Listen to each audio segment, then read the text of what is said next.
How did the crack era change the population? Volumes. I get infused in an area. I'm the only black officer in this area. Where were they recruiting the other officers from? Recruiting? Well, how did the other officers who pigmentation Nepotism, open a different situation? Nepotism and assignment.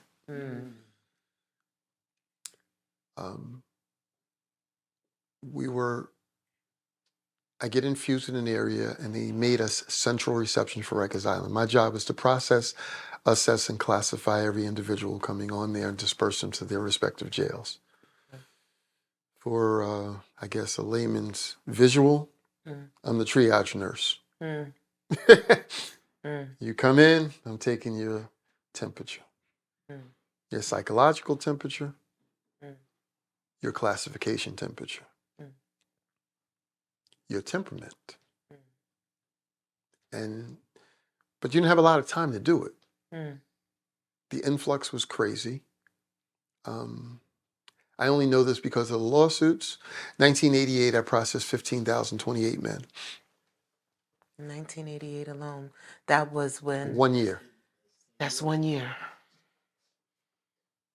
And that was, we were full head first in crack. So let's come back to the smells. Right.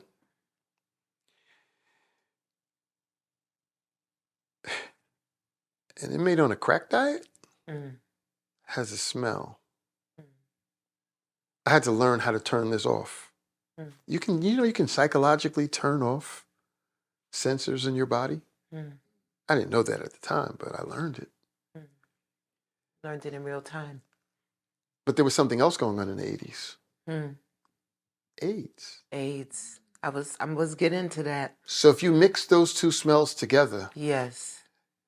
My intake had 18 pens, held over 900 individuals. That was one room. With this era and the TNT raids of the police, because of crack, and the influx of boats coming from Miami and Haiti and China, all of that was being brought right in there. And we were defusing as they were coming in. I was averaging 2 buses per borough per tour of inmates. 2 buses from Brooklyn, 2 from Queens, 2 from Manhattan, 2 from the Bronx, 2 from Staten Island, all coming to Rikers Island. They're coming out of court. Judge says you're now in DOC custody. They bring them to us, and we determine whether or not you go to a borough facility or whatever. Yeah. And they talk about overcrowding now. Right.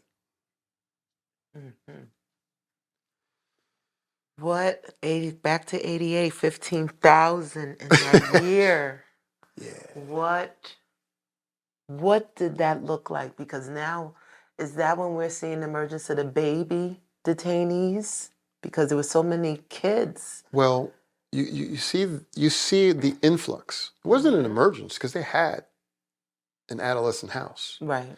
But what you saw was an uptick in the women's population. What you saw was an uptick in the medical facilities.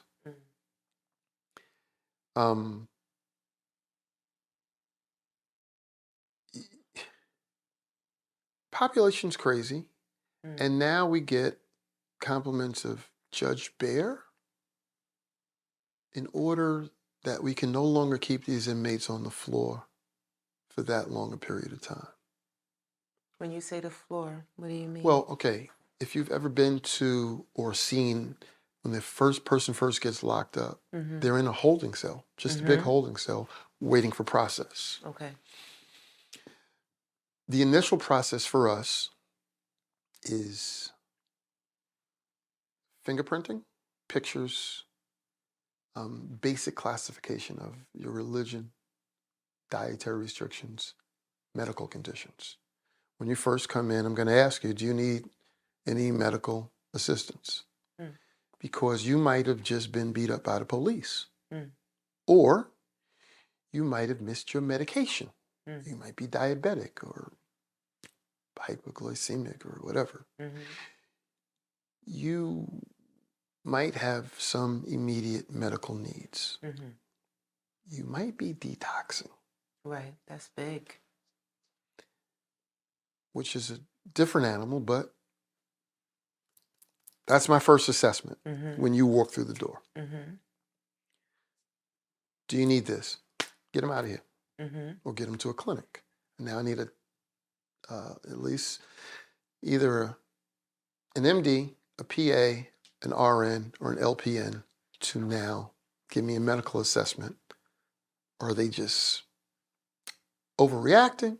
Or is this legitimate? Are they manipulative? I need a medical assessment. Mm-hmm. Some I can see, some I can tell, some are questionable. Pictures, fingerprints. It's a progressive line. You first cell there, we're searching you to remove anything that you shouldn't have. That you're bringing to the party. Yes. The next cell, you now come for pictures, because now we've deemed you at least safe. Mm-hmm. We've removed your weapons and drugs, hopefully, if we've done an accurate search. And correction search is much better than PD. Because how did you come through all of that, through the courts, through police, and still come in with this? How? What are some of the most interesting things that have been retrieved in the search? You might need a day for that. Just pick one or two. 8-inch knives. 8-inch knives. Handcuff keys, hacksaw blades, rounds for guns. That's just on admission. That's just submission. We're not talking later on. We're talking coming through the door with it. And at the top of the cherry, a 22 automatic. A 22 automatic. Loaded. That had passed the regular, had went through the court. Yeah. Made it on the bus. Now at intake. And it's a 22, fully loaded. Yeah. Ingenuity indeed. And for people who are, I know they're going to Google it. Just Google gun secreted in inmate's body. Yeah, that'll come up.